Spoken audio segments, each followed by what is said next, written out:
கிறிஸ்து இயேசுவுக்குள் மிகவும் அன்பாக தெரிந்து கொள்ளப்பட்ட பரிசுத்த சகோதர சகோதரிகளே, உங்கள் யாவருக்கும் பிதாவாகிய தேவனாலும் கர்த்தராகிய இயேசு கிறிஸ்துவின் மூலமாக கிருபையும் சமாதானம் உண்டாவதாக. மீண்டும் ஒரு விசை இந்த தொடர்ச்சி நம்ம லாஸ்ட் வீக் சில விஷயங்களை பார்த்தோம் இல்லையா? அது உங்களை எல்லாருக்கும் ஞாபகம் இருக்கு. என்ன விஷயங்களை பார்த்தோன்னு சொல்ல முடியுமா? என்ன விஷயங்களெல்லாம் நம்ம கவனிச்சோம் அப்படிங்கிறது உங்களால் சொல்ல முடியுமா?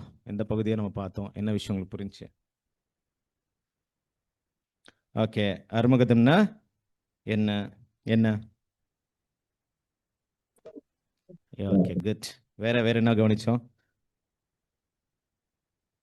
ஓகே, என்னெல்லாம் இன்சிடென்ட் ஆச்சுன்னு பார்த்தோம், கரெக்ட் இல்லையா? அப்புறம்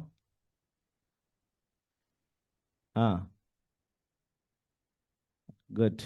ஓகே, வேற என்ன பார்த்தோம்? ஓகே, சரி, நல்லது, பரவாயில்ல. ஸோ ஓரளவு என்ன பண்ணியிருக்கீங்க, நிறைய விஷயங்களை நீங்கள் புரிஞ்சிருக்கீங்க அன்பான சராசரியில். ஸோ முக்கியமான ஒரு விஷயத்தை இந்த இடத்துல உங்களுக்கு நான் சொல்ல விரும்புகிறேன். என்ன அப்படின்னா, இந்த பாடம் நிச்சயமாக உங்களுக்கு ரொம்ப பிரயோஜனமாக இருக்கும். மேபி அது கொஞ்சம் கஷ்டமாக இருக்கலாம், ஆனாலும் ஏன்னா இந்த ஒரு டாப்பிக்கே கொஞ்சம் கஷ்டமான டாபிக் தான் இல்லைங்களா? கொஞ்சம் ஹையர் ஸ்டடி மாதிரி தான் இருக்கும். முடிந்த அளவுக்கு என்னால் என்னுடைய புரிந்து கொள்ள எப்படி இருக்கோ நான் என்ன பண்ணுறேன், உங்களுக்கு புரிய வைக்க முயற்சி எடுக்கிறேன். நீங்களும் என்ன பண்ணுங்கள், புரிந்து கொள்ள முயற்சி எடுங்க. அப்படி புரியலனா கூட பரவாயில்ல, நீங்கள் என்ன பண்ணலாம், தாராளமாக உங்களுக்கு கேள்வி இருந்தால் கூட கேட்கலாம் இல்லையா? ஸோ அது கண்டிப்பாக உங்களுக்கு ரொம்ப யூஸ்ஃபுல்லாக இருக்கும் அன்பான ஆசிரியர். இப்பொழுது நம்ம அந்த மூன்றாவது ஒரு பகுதியை தொடர்ந்துட்டு இருக்கோம். அதில் நம்ம பார்க்கும்போது இந்த ஆர்மகுதன் அப்படின்னு சொல்லக்கூடிய இந்த பகுதியில் இந்த காலகட்டத்தில் நம்ம பார்க்கக்கூடிய ஒரு பகுதி என்னன்னு பார்க்கும்போது, இந்த ஆர்மகுதன் நம்ம ஒரு வியூவை பார்த்தோம் இல்லையா? அந்த வியூவில் நம்ம பார்க்கும்போது என்னென்ன வியூ பார்த்தோம் ஞாபகம் இருக்குங்களா? லாஸ்ட் டைமு எந்த பார்வையில் நம்ம படிக்கணும் அப்படின்னு? ஸ்பிரிச்சுவல். ஓகே, அப்புறம் இந்த ரிலீஜியஸ் வியூ. இப்போ இந்த ரிலீஜியஸ் வியூனா என்ன? அதாவது ஒரு மதத்தின் அடிப்படையில் ஒரு மேற்பார்வை, மதத்தின் அடிப்படையில் இருக்கக்கூடிய பார்வை. மதம் அப்படின்னா ரிலீஜியஸ், கிறிஸ்துவ மதம். இந்த ஆங்கிளில் இந்த ஒரு ஆரம்பகத்தனை பார்க்கலாம் அப்படின்னு நம்ம பார்க்கும்போது என்ன பார்க்கலாம், எப்படி பார்க்கலாம்? இந்த வியூவில், இந்த வியூ பாயிண்ட்ல பார்க்கும்போது ஒரு மதம் அப்படின்னு சொல்லும் போது இந்த இடத்துல எந்த மதத்தை மையமாக வைத்து நம்ம பார்க்க முடியும்? நிச்சயமாக கிறிஸ்துவ மதத்தை தவிர வேற மதம் பார்க்க வாய்ப்பில்லை. அப்போ கிறிஸ்துவம் சொல்லும் போது நம்ம இந்த கிறிஸ்துவத்தில் இருக்கக்கூடிய அநேக டெனாமினேஷன்ஸ் தெரியும். ஸோ இந்த டெனாமினேஷன்ஸ் எல்லாம் நம்ம என்னன்னு கூப்பிட்டு இருக்கோம்? பேர் கிறிஸ்துவ சபை. அதுக்கு இன்னொரு பேர் கூட இருக்கு இல்லையா? குழப்பம். இன்னும் தெளிவா சொல்ல போனா பேர் ஒரு நல்ல பேர் வரும் அதுக்கு. அந்த குழப்பத்துக்கு ஈக்குவலா தான் அந்த பேர் வரும். பாபிலோன். Very good. பாபிலோன் அப்படிங்கிற வார்த்தை இல்லையா? என்ன சொன்னீங்க? தாய் சபையா? சரி இல்லையா? இந்த பாபிலோன் அப்படிங்கிறது ரொம்ப சிறந்த ஒரு வார்த்தை அந்த இடத்துல காணப்படுது அன்பான சொல்ல. அப்ப இந்த பாபிலோன் அப்படின்னு சொல்லும் போது இன்னைக்கு அந்த பாபிலோனுக்குள்ள இருக்கக்கூடிய ஒரு ஜனங்களையோ சகோதரரையோ அவங்கள பத்தி நம்ம என்ன பண்றது இல்ல, பேச போறது கிடையாது இல்லையா? நிறைய நேரத்தில் நமக்குள்ள இப்படிதான் ஒரு மைண்ட் வந்துடும். என்ன அப்படின்னா, நம்ம யாரை பத்தி பேச ஆரம்பிச்சிடுவோம், அங்கே இருக்கிற ஜனங்களை பத்தி பேச ஆரம்பிச்சிட்டோம். ஸோ அது நம்முடைய வேலை இல்லை. ஜனங்களை குறித்தோ அவருடைய தனிப்பட்ட நபர்களை குறித்தோ நம்ம என்ன பண்ண வேண்டியதில்லை, பேச வேண்டியதில்லை. ஏன்னா நம்முடைய ஆப்போசிஷன், நம்ம எதிர்த்து விவாதிப்பது, நம்ம அவங்க கூட பேச விரும்புவது, அதை நம்ம எதிர்த்து நிற்கக்கூடிய எல்லா பகுதிகளும் எதை சார்ந்து இருக்குன்னு பார்க்கும்போது அவருடைய கோட்பாடுகள் மற்றும் போதனைகள் அடிப்படையா இருக்கு. எதில் அடிப்படையா இருக்கு? கோட்பாடுகள், போதனைகள். அப்படின்னா என்ன? கோட்பாடுகள் என்ன, போதனை என்ன? என்ன புரியுது உங்களுக்கு? இப்ப நான் வெறும் அப்படியே பேசிட்டு போனா உங்களுக்கு அது புரியாம போயிடும். அதனால தான் கேட்டுட்டு இருக்கேன். ஸோ கோட்பாடுகள் என்ன புரியுது அப்படின்னா, அவங்களுடைய என்ன சொல்லலாம், அவங்களுடைய அதாவது ஆச்சாரங்கள் அல்லது அவங்களுடைய என்ன சொல்லலாம், அவங்களுடைய மனிதர்களால் போதிக்கப்பட்ட கற்பனைகள் இல்லையா? சில கலாச்சாரங்கள், அவங்களே பின்பற்றக்கூடிய சில விஷயங்கள், அப்புறம் அவங்களுடைய டாக்ட்ரின்ஸ், இது ரெண்டுமே இருக்கு. இப்போ அவங்கள்ட்ட இருக்க அந்த பழக்க வழக்கங்கள் எல்லாம் பார்க்கும்போது ரிலிஜியஸ் ரீதியா நம்ம கவனிச்சு பார்க்கும்போது அதோட பேஸ் எங்கேருந்து வந்திருக்குன்னு பார்க்கும்போது அது வந்துட்டு என்ன இல்லை, பைபிளை பேஸ் பண்ணி இல்லை அப்படிங்கிறத முதல்ல நம்ம தெரிஞ்சுக்க வேண்டியது. ரெண்டாவது பார்க்கும்போது அவங்களுடைய போதனைகள், அவங்க டாக்டரின்ஸ் கூட என்ன இல்லைன்னா எதை பேஸ் பண்ணி இல்லை, பைபிளை பேஸ் பண்ணி இல்ல, வேதத்தை சார்ந்து இல்ல. அப்போ தேவனுடைய பிள்ளைகள் ஒரு தனிப்பட்ட மனிதனை நம்ம பேசுறதுல எந்த ஒரு பிரயோஜனமும் இல்லை. ஏன்னா நம்ம கூட எங்கேதான் இருந்தோம், நம்ம கூட அதே பாபிலோன் தான் இருந்தோம். தேவன் ஏற்றவில்லை நம்மளை அழைச்சிருக்காரு. கரெக்டா? ஏன்னா நமக்கு இந்த சத்தியம் வர்றதுக்கு முன்னாடி நமக்கு என்ன தெரியல. அன்லெஸ் அங்க இருக்கிற கோதுமைகளுக்கு அந்த சத்தியம் போகாத வரைக்கும் அவங்களுக்கு என்னவாது தெரியாது. நம்மளும் பல வருஷமா அங்கேதான் இருந்திருக்கோம். சில குறிப்பிட்ட காலம் வர வரைக்கும் தேவன் நம்மளை அழைப்பு கொடுக்காத வரைக்கும் நமக்கும் தெரியாது. ஆனா நம்ம அங்கேருந்து வெளியே வர்றதுக்கு என்ன நமக்கு தெளிவடைஞ்சது? எந்த விஷயம் நமக்கு ரொம்ப தெளிவாச்சு? இல்லையா? இந்த அடுத்த 2 பகுதிகள் தான். ஏன்னா அவங்களுடைய கோட்பாடுகள், அவங்க என்ன பின்பற்றிட்டு இருக்காங்களோ, அவங்களுடைய அனுசரிப்புகள், ஆச்சாரங்கள் இதெல்லாமே வேதத்தை சார்ந்து இல்லை அப்படிங்கிற ஒரு விஷயமும், 2வது அவங்களுடைய போதனைகள். இது 2மே நம்ம என்ன பண்றோம்? முற்றிலுமாக வெறுக்கிறோம். வெறுக்கிறோங்கிறத தாண்டி என்ன யோசிக்கலாம்? முற்றிலுமா இதுக்கு ஆப்போசிட்டா நம்ம எப்பவுமே நிக்கணும். கரெக்டா? எப்போதுமே என்ன பண்ணணும்? இந்த விஷயத்துக்கு நிக்கணும். மாறாக ஒரு நபரை நம்ம புண்படுத்துறது வேண்டாம். ஒரு தனிப்பட்ட நபரை யாரா பாக்குறீங்க, பேருக்கு சபையில் அவரை போயிட்டு நம்ம வேற மாதிரி ஆங்கில பாக்குறது, நீங்க எல்லாம் தப்பான போதனை பின்பற்றிட்டு இருக்கீங்க அப்படி சொல்றது என்ன ஆயிடும்? உங்களுக்கு ரொம்ப காயமாயிடும். ஆனா நம்ம என்ன பண்ணிட்டு இருக்கோம்? எப்படி இந்த சத்தியத்தை நம்ம எப்படி எடுத்துட்டு போயிட்டு இருக்கோம்? நம்மளும் உங்கள்ட்ட வந்த உடனே ஃபர்ஸ்ட் நம்ம பேருக்கு சபையில இருக்கும்போது யாராச்சும் நம்மள்ட்ட வந்துட்டு நீங்க வந்துட்டு பின்பற்றுறது தவறு, நரகம் இல்ல, ஆன்டி கிரைஸ்ட், அதாவது திருத்துவம் இல்ல, அதெல்லாம் பொய் இல்லையா, ஏசு கிறிஸ்து வந்துட்டார் அப்படின்னு சொன்னா வந்திருப்போமா? நம்மள்ட்ட சத்தியம் எப்படி வந்துச்சு? ஸ்லோவா தேவன் எடுத்துட்டு வந்தார். ஏன்னா நம்ம புரிந்து கொள்றதுக்கு நமக்கு அந்த அந்த போதனைகள், அந்த கோட்பாடுகள் நம்ம வெறுக்கத்தக்கதாக, அது புரிந்து கொள்ளத்தக்கதாக தேவன் நேரத்தை கொடுத்தார். இங்க கூட நம்மளும் அப்படிதான் இந்த இடத்துல நிக்கணும். முக்கியமா நம்ம பார்த்துட்டு இருக்க அந்த ரிலிஜியஸ் வியூவை பார்க்கும்போது நம்முடைய பார்வை எப்பொழுதுமே அந்த போதனைகள், அவங்க எடுத்துட்டு வர இருக்கிற ரிலிஜியஸ் சம்பந்தப்பட்ட அந்த பழக்க வளங்கள், அனுசரிப்பு எல்லாம் இருக்கோ அதுக்கு எல்லாமே எப்பவுமே நம்ம எப்படி இருக்கணும்? ஆப்போசிட்டா நிக்கணும். ஏன்னா தேவன் அதைத்தான் என்னன்னு சொல்றாரு? அருவருப்பு அப்படின்னு சொல்றாரு. கரெக்டுங்களா? அதைத்தான் தேவன் என்ன பண்றாரு? வெறுக்கிறார். அந்த விஷயம் என்னன்னா தேவனுடைய விஷயத்துக்கு முற்றிலுமாக ஆப்போசிட்டா இருக்கு. இதை வாசிக்கலாம். ஸ்கிரீன்ல இருக்கு, வாசிங்க. தேவன் தேவன் வெறுப்பதை நாமும் நாம் கோட்பாடுகளை, போதனைகளை எப்பொழுதுமே விவாதிக்கிறோம். தனிப்பட்டவரை குறித்து என்றுமே பேசுவதில்லை. ஜனங்களை குறித்து விவாதிப்பதற்கு தேவன் நம்மை நியமிக்கவில்லை. அவரது வார்த்தையை விவாதிப்பது தான் நம்முடைய வேலை இல்லையா? அவருடைய வார்த்தையை விவாதிப்பது தான் நம்முடைய வேலை. சத்தியத்தை தேவனுடைய பிள்ளைகள் அங்கே சொல்லும் போது கூட அவங்களுக்கு நம்ம என்ன பண்ண இருக்குன்னா சத்தியத்தின் மூலமா அதை புரிய வைக்கணுமே தவிர நம்ம வேற ஆங்கிள் அவங்களை கடிந்து கொள்ளுதலோ, அவங்களை திட்டுறதோ, வேற செய்யறது வந்து அது நல்ல விஷயமே இருக்காது. நம்ம வந்து என்ன பண்ணோம்? சத்தியத்தின் மூலியமா தான் போனோம். என்னதான் வந்தாலும் சில நேரத்தில் நம்மள வந்து ஆன்டி கிரைஸ்ட் சொன்னா நீங்க தான் ஆன்டி கிரைஸ்ட் சொல்ல முடியுமா? சொல்ல முடியாது இல்லையா? நம்ம என்ன பண்ணோம்? வசனத்தின்படி தான் போனோம். நம்முடைய விவாதம் எப்போதுமே வேத வசனத்தின் அடிப்படையில இருக்க வேண்டும். அதை நம்ம மனசுல வச்சுக்கணும். சரி, ஏன் இந்த பாயிண்ட் இந்த இடத்துல பார்த்துட்டு இருக்கோம்? அன்பான சொல்ல இந்த ஆறுமுகதனுக்கு நம்ம பார்த்த இந்த ஒரு பகுதியில், இன்னைக்கு நம்ம பார்க்கக்கூடிய பகுதியில் நம்ம என்ன பார்த்தோம்? ரிலிஜியஸ் வியூல பார்க்க போறோம்னு நினைச்சோம். அந்த ரிலிஜியஸ் வியூ என்னன்னு பார்க்கும்போது இன்னைக்கு கிறிஸ்துவ மண்டலம் எப்படி இருக்கு? எவ்வளவு அதிகமா இருக்காங்க இல்லையா? உலகத்துல எத்தனை பர்சன்டேஜ் கிறிஸ்துவங்க இருக்காங்க? 100 பேர்ல எத்தனை பேர் இருக்காங்க? எத்தனை பேர்னா இருக்கட்டும் பிரதர், 33% கிறிஸ்தவர்கள் தான் இருக்காங்க உலகம் முழுவதும் இல்லையா? 33% அப்படின்னா இந்த 33% அப்படிங்கிற இந்த ஜனக்கூட்டம் தேவனால் அங்கீகரிக்கப்பட்டதா, இல்ல தேவன் சித்தம் கொண்டு இவங்களெல்லாம் அழைச்சிருக்காரா அப்படின்னு பார்க்கும்போது இல்லவே இல்லை. அப்ப தேவனுடைய சித்தம் என்ன? இத்தனை பேர் கிறிஸ்துவங்க காணப்படுறாங்க, ஆனா இது தேவனுடைய சித்தத்துக்கு ஆப்போசிட்டா தான் இது இருக்கு. நம்ம கண்டுபிடிச்சிட்டோம். எப்படி கண்டுபிடிக்கிறோம்? எதை வச்சு கண்டுபிடிக்கிறோம்? வசனத்தை வச்சு கண்டுபிடிக்கிறோம். வசனம் என்ன சொல்லிட்டு இருக்கு? வசனம் என்ன சொல்லிட்டு இருக்கு? வாசிக்கலாம். லூக்கா 12 அதிகாரம் 32 வசனம். லூக்கா 12 அதிகாரம் 32 வசனம். உங்களுக்கு உள்ளவைகளை 12 அதிகாரம் 32 வசனம். பயப்படாதே சிறுமந்தையே, உங்களுக்கு ராஜ்யத்தை கொடுக்க உங்கள் பிதா பிரியமா இருக்கிறார். இல்லைங்களா? பயப்படாதே சிறுமந்தையே, உங்களுக்கு ராஜ்யத்தை கொடுக்க உங்கள் பிதா பிரியமா இருக்கிறார். என்ன பார்த்தோம் இந்த இடத்துல? என்ன பார்த்தோம்?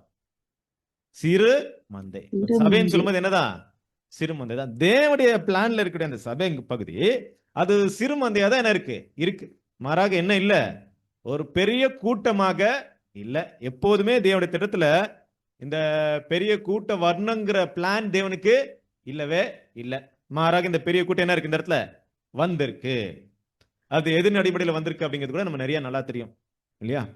பரலோக ராஜ்யம் கடுகு விதைக்கு ஒப்பா இருக்கிறது. அதை ஒரு மனுஷன் எடுத்துட்டு போய் என்ன பண்ணாரு? விதைச்சாரு.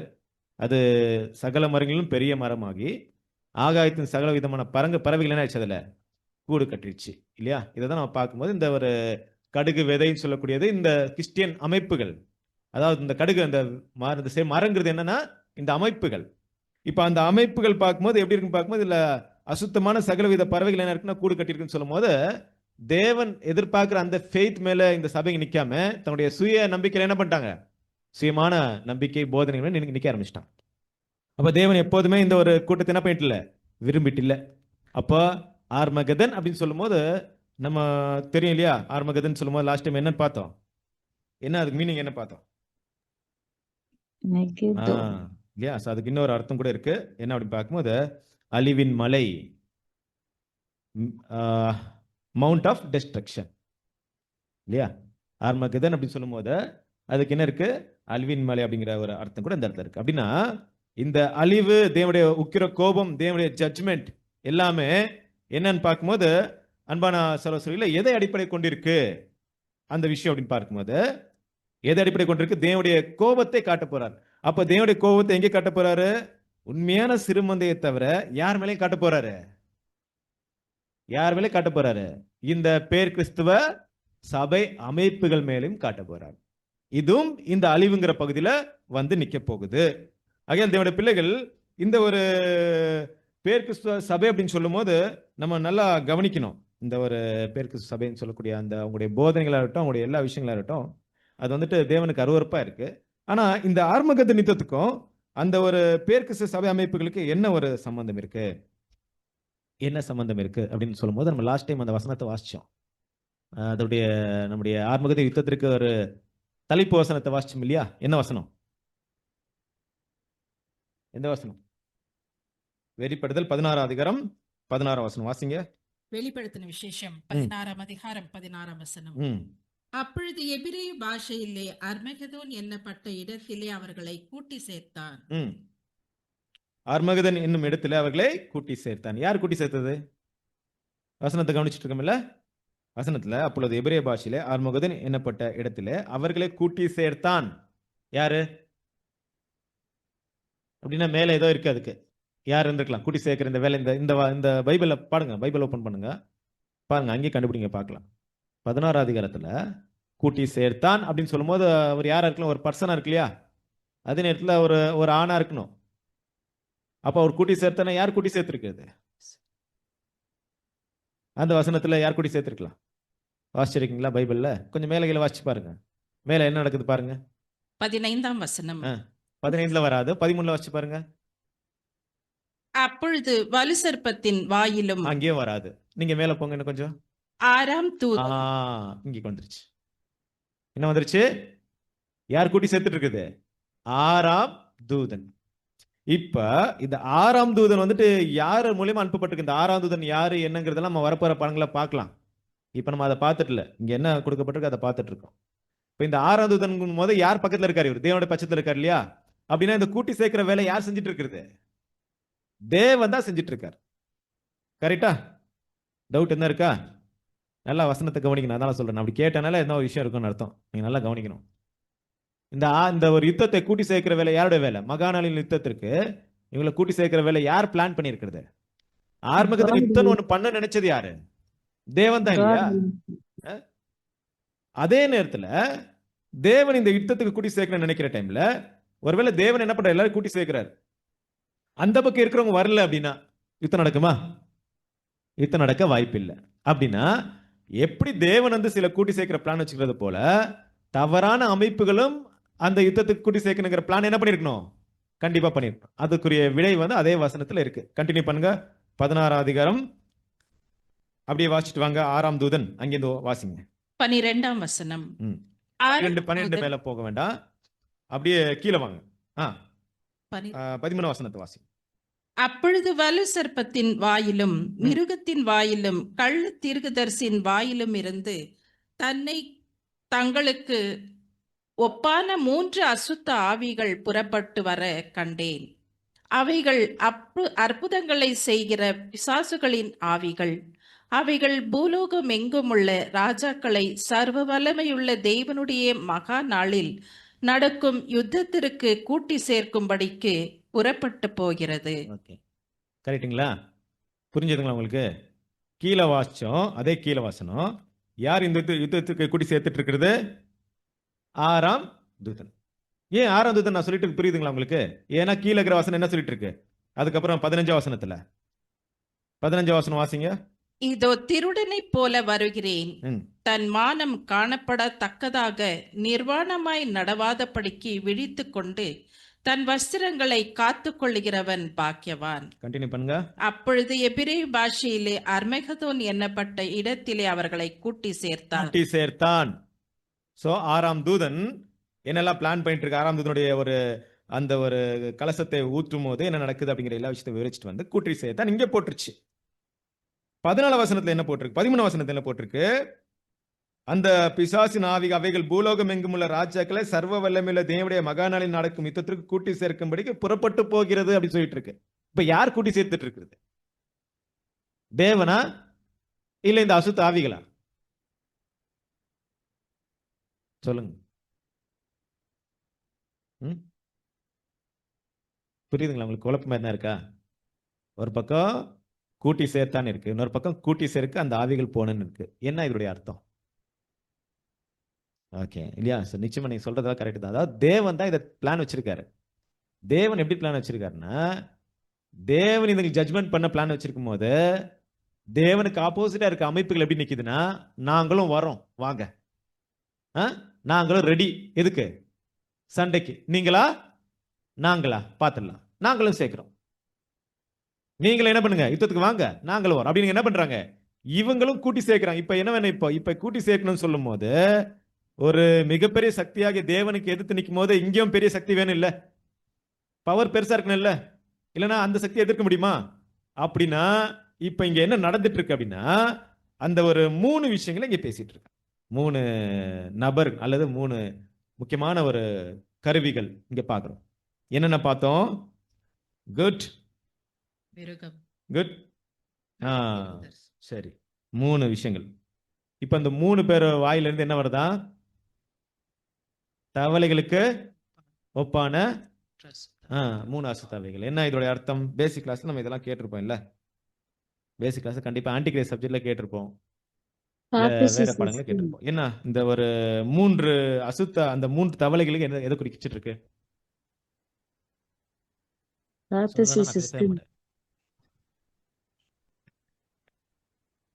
நீங்க ஆன்சர் பண்ணல நான் பேசவே மாட்டேன்.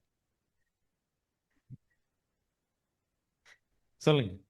இந்த 3 தவளைகள் நம்ம கேட்டிருக்கீங்களா இல்லையா? இது பேசிக் கிளாஸ்ல கேட்டிருக்கீங்களா? ஆன்டிகிரைஸ்ட் சப்ஜெக்ட்ல கேட்டேன்னா கேட்டேன், இல்ல இல்லன்னு ஒன்றும் பிரச்சனை இல்லை. பிரதர் ஒரு தவளை சிஸ்டம். ஓகே, அப்புறம் ஓகே வெரி குட், பார்க்கலாம். சரி, ஓகே, தேங்க்யூ சிஸ்டர். அன்பான சகோதரிகளே, இந்த 3 தவளைகள் என்ன அப்படிங்கறத நம்ம என்ன பண்ணலாம், பிற்பாடு பார்க்கலாம். அதுக்கு முன்னாடி நம்ம எதை பார்க்கணுமா இருக்கு? வலு சர்ப்பம், மிருகம், கள்ள தீர்க்கதரிசி என்னன்னு பார்க்கணும். கரெக்டா? இவங்களை நம்ம தெரிஞ்சுக்கணும். ஏன்னா ஆர்மகதன் யுத்தத்தை நம்ம மதத்தை சார்பற்ற அந்த விஷயத்துல கவனிச்சு பார்க்கும்போது அதுல மிக முக்கியமான பங்கு வகிக்கிறது இந்த பேர் கிறிஸ்துவ அமைப்பு. இந்த அமைப்புல இந்த 3 பேரும் நம்ம பார்க்கும்போது இவங்க எதுக்கு சம்பந்தப்பட்டவங்கன்னா, இவங்க அந்த ரிலிஜியஸ்க்கு சம்பந்தப்பட்டவங்க. கரெக்டா? அப்ப நம்ம பார்க்கலாம். சோ முதலாவது நம்ம பார்த்த பிரகாரமாக அந்த 3, ஒன்னு எது? வலு சர்ப்பம், இன்னொன்னு மிருகம், இன்னொன்னு கள்ள தீர்க்கதரிசி. 3 பேர் இருக்காங்க. இப்ப இந்த 3 பேர் இருக்காங்கன்னா என்ன அர்த்தம்னா, இவங்க 3 பேர் எப்படி இருக்காங்க? ஒற்றுமையா இருக்காங்க. கரெக்டா? இவங்க 3 பேரும் ஒன்னா ஆனா மட்டுமே என்ன நடக்கும்? இந்த தவளைகளுக்கு ஒப்பான அசுத்தாவிகள் வந்து இந்த உலகத்துல இருக்கிற எல்லா ராஜாங்களையும் என்ன பண்ண, கூட்டி சேர்க்கிற வேலை நடக்கணும். இப்ப தேவனுடைய பிள்ளைகள் இந்த 3 பேர் யாருன்னு பார்த்து இந்த 3 பேர் ஒற்றுமையா இப்ப இருக்கிறாங்களான்னு கவனிக்கிற வேலை யார் கையில இருக்கு? நம்ம கையில தான் இருக்கு. நம்ம தான் கவனிக்கணும். நம்ம கவனிக்கலனா நம்மளும் இது 3ல ஒண்ணா இருப்போம், அவ்வளவுதான். கரெக்டா? நம்ம கவனிக்க தவறிட்ட நமக்கு எதுக்கு அப்படின்னு சொல்லும்போது நம்ம கவனிக்க வேண்டியதா இருக்கு. அலர்ட்டா இந்த 3 வந்து இன்னைக்கு எப்படி வேலை செஞ்சிட்டு இருக்கு இல்லையா? நம்ம பார்த்தோம் அந்த ஒரு தவளைகளுக்கு ஒப்பான அசுத்தாவிகள். அதோடைய முக்கியமான வேலை என்ன அப்படின்னா அந்த மகாநில நியாயத்திற்புக்கு கூட்டி சேர்க்கணும். யார? பூமியில இருக்கிற ராஜாக்களை. இப்ப பாருங்க, இன்னைக்கு வந்துட்டு சண்டை நடந்துட்டு இருக்கா? என்ன சண்டை நடக்குது? இஸ்ரேல், ஈரான், அமெரிக்கா சண்டை போட்டுட்டு இருக்குது. இந்த பக்கம் என்ன இருக்கு? ரஷ்யா, உக்ரைன் இல்லையா? அந்த பங்களாதேஷ், பாகிஸ்தான் கூட சண்டை, இப்படி எல்லாம் சண்டை போயிட்டு இருக்கு. இதெல்லாம் என்ன பண்ணிருக்கு? ஒரு நாடு சண்டை போட்டுட்டு இருக்கு. ஆனா எல்லாரையும் ஒற்றுமையா கூட்டி சேர்க்கறதுக்கு ஒரு பவர் வேணும் இல்ல? இவங்க எல்லாரையும் ஒரு சண்டைக்கு கூட்டி சேர்க்கறதுக்கு மிகப்பெரிய பவர் என்ன வேணும்? வேணும். இப்ப வந்துட்டு அமெரிக்கா கிட்ட இஸ்ரேல் வந்து சப்போர்ட் பண்ணுதுன்னா கண்டிப்பா இவங்க 2 பேரும் எப்படி இருந்திருக்கலாம்? ஒற்றுமையா நண்பர்களா இருந்திருக்கலாம், பேச்சுவார்த்தை நடந்திருக்கலாம், ரொம்ப க்ளோஸா. சில பல காரணங்கள்னால இவங்க 2 பேரும் ஒன்னா இருக்கிறதுக்கு சில காரணங்கள், ரீசன் இருக்கும். கரெக்டா? அப்படியே இந்த உலக ராஜ்யங்கள் எல்லாம் ஒன்று சேர்றதுக்கு ஏதாச்சும் ஒரு முக்கியமான காரணம் வேணும் இல்ல? அந்த காரணம் அவங்களுக்கு என்ன வேணும்? நியாயமா தோன்றணும். அப்பதான் இவங்க என்ன பண்ணுவாங்க? ஒன்னா வருவாங்க. அந்த பவர் யார்கிட்ட இருக்கு? அப்படி சொல்லி அவங்கள எல்லாம் புரிய வச்சு அவங்க எல்லாம் ஒன்னா சேர்க்கணுங்கிற மிகப்பெரிய அந்த வல்லமை யார்கிட்ட இருக்கு? இந்த 3 நபர் மூலியமா இருக்கு. ஃபர்ஸ்ட் இவங்க 3 பேர் ஒன்னாயி இவங்க மூலியமா உலக ராஜ்யம் என்ன வேணும்? கூட்டி சேர்க்கப்படணும். யோசிச்சு பாருங்க, ஒருத்தங்களுக்கு இப்போ சண்டை போடும்போது, ஒரு நாடு வல்லரசு நாடு சண்டை போடும்போது தாங்க முடியல. உலக ராஜ்யங்கள் எல்லாம் அந்த யுத்தத்திற்கு ஒன்னாய் சண்டை போடுறாங்க அப்படின்னா, ஒன்னா வருவாங்கன்னா தேவனுடைய திட்டத்துல அந்த ஒரு யுத்தம் எவ்வளவு கொடூரமா இருக்கும், எவ்வளவு பயங்கரமா இருக்கும். கரெக்டா? இது தீர்க்கதரிசனம் சொல்லக்கூடிய விஷயம். இப்ப நம்ம பார்க்கலாம். அன்பான சகோதரர்களே, நம்ம வேதத்துல பார்க்கிற பிரகாரமாக இந்த ஒரு பகுதி எப்படி இந்த ஒரு இடத்துல வந்து மிருகங்களை பத்தி பேசிட்டு இருக்குன்னு சொல்லும்போது, நிச்சயமா அந்த பைபிள் வந்துட்டு இந்த மிருகங்களை பத்தி நிறைய பேசியிருக்காங்க. கரெக்டா? அனிமல்ஸ், அதாவது தீர்க்கதரிசனமா பேசப்படும் போது ஒரு மிருகங்களை ஒப்பிட்டு நிறைய பேசியிருக்காங்க. பேசப்படுற ஒவ்வொரு விஷயத்தையும் நம்ம கவனிச்சு பார்க்கும்போது எதை பேஸ் பண்ணி பேசியிருக்காங்க? எதை பேஸ் பண்ணி பேசுறோம்? மிருகங்களை பத்தி பார்த்திருக்கோமா? மிருகங்களை பத்தி நம்ம பார்த்திருக்கோம். என்ன சப்ஜெக்ட்ல பார்த்திருக்கோம்? ராஜ்யம். Very good. ராஜ்யம், தேவனுடைய ராஜ்யங்கிற சப்ஜெக்ட்ல பார்த்திருக்கோம். கரெக்டா? வாசிங்க, இந்த பகுதியை வாசிங்க. வேதாகமம் முழுவதிலும் ம். அரசாங்கத்தை குறிப்பதற்காக மிருகம் அடையாளமாக உபயோகப்படுத்தப்பட்டிருக்கிறது. தானியேலின் தீர்க்க தரிசனத்தில் பூமியின் மாபெரும் உலகளாவிய பேரரசுகள் இவ்வண்ணமாய்த்தான் அடையாளப்படுத்தப்பட்டிருக்கிறன. பாபிலோன் சிங்கமாகவும், மேதுபர்ஷியா கரடியாகவும், கிரேக்க நாடு சிறுத்தையாகவும், ரோம வலுசர்ப்பமாகவும் இருந்தன. தானியேல் 7ஆம் அதிகாரம் 1-8 வசனங்கள் கிறிஸ்துவ ராஜ்யமானது மகா ரோம பேரரசின் ஒரு பாகமாக இன்றும் விடாய்பிடியாய் இருக்கிறது. இது ராயனுடைய காலத்தில் ஆரம்பித்தது. வேதத்தின்படி இது இன்னும் உலகத்தில் இருக்கிறது. ஓகே, சோ இதை நீங்க கண்டிப்பா ராஜ்யங்கிற சப்ஜெக்ட்ல கவனிச்சிருப்பீங்க. தானியேல் 7ஆம் அதிகாரத்துல வரக்கூடிய பகுதி. அப்ப தானியேல் 7ஆம் அதிகாரத்துல வரக்கூடிய அந்த பகுதியில பார்க்கும்போது 4 மிருகங்களை பத்தி நம்ம என்ன பண்றோம்? பார்க்கிறோம். சோ முதல் மிருகம் எதுக்கு அடையாளமா இருந்துச்சு? பாபிலோன். கரெக்டா? இரண்டாவது மிருகம் இப்பதான் வாசிச்சாங்க இல்லையா? மேதபர்ஷியா. இதெல்லாம் நம்ம தெரிஞ்சு வச்சுக்கலாம், பேசிக் தான். அப்பதான் நம்ம அடுத்த பகுதியை புரிஞ்சுக்க முடியும். 3வது கிரீக். Very good. 4வது ரோம ராஜ்யங்கள். கரெக்ட்டுங்களா? இப்ப இங்க மிருகங்கள் அப்படின்னு சொல்லும் போதவே அது எதை தான் அடையாளப்படுத்திட்டு இருக்கு? கவர்மெண்ட்ஸும் ராஜ்யங்கள் என்ன பண்ணிட்டு இருக்கு? அடையாளப்படுத்திட்டு இல்லையா? அந்த ரூலிங் பவர் இங்க அடையாளப்படுத்திட்டு இருக்கு, அதோடைய அதிகாரத்தை இங்க அடையாளப்படுத்திட்டு இருக்கு. இப்ப இங்க இருந்த எல்லா மிருகங்களும் பார்க்கும்போது அதுங்கெல்லாம் என்னன்னு பார்க்கும்போது ஏற்கனவே இருந்துச்சு. ஆனா இப்ப இருக்கா? இப்ப என்ன இல்ல, எதுவுமே கிடையாது. முற்றிலுமா என்னாச்சு? அழிஞ்சிருச்சு. அப்படியா? எது இருக்கு? எந்த மிருகம் இருக்கு? எந்த மிருகத்துடைய ஒரு ஆதிக்கம் இன்ற நாள் வரைக்கும் தொடர்ச்சியா இருக்கு? எங்க வரும் அது? எந்த மிருகமா இருக்கலாம்? கடைசியான அந்த மிருகம். அப்ப அந்த மிருகத்தை பத்தி பைபிள் என்னன்னு சொல்லிட்டு இருக்காங்க? பயங்கரமான ஒரு மிருகம். ஆனா அந்த மிருகத்துக்கு என்ன மற்ற மிருகத்தை பத்தி என்ன பண்ணல, கம்பேர் பண்ணல. மிச்சத்துக்கெல்லாம் ஒரு அடையாளம் கொடுத்துட்டாங்க, சிங்கம், கரடி, சிறுத்தை அப்படின்னு.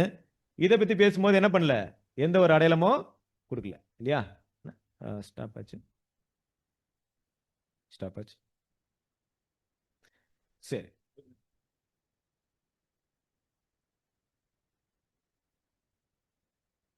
வரல. சரி.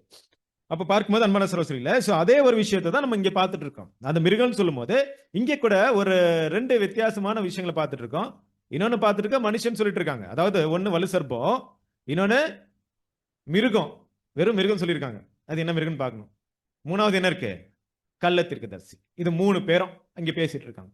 இப்ப இந்த ஆர்மகதன் யுத்தத்துக்கு ரொம்ப முக்கியமான ஒரு இடத்துல இருக்கக்கூடியவங்க யாருன்னு பார்க்கும்போது இந்த மிருகங்கள் தான். அப்படின்னா நம்ம என்ன பண்ணுமா இருக்கு? இப்ப முதல்ல எதை தெரிஞ்சுக்கணும்?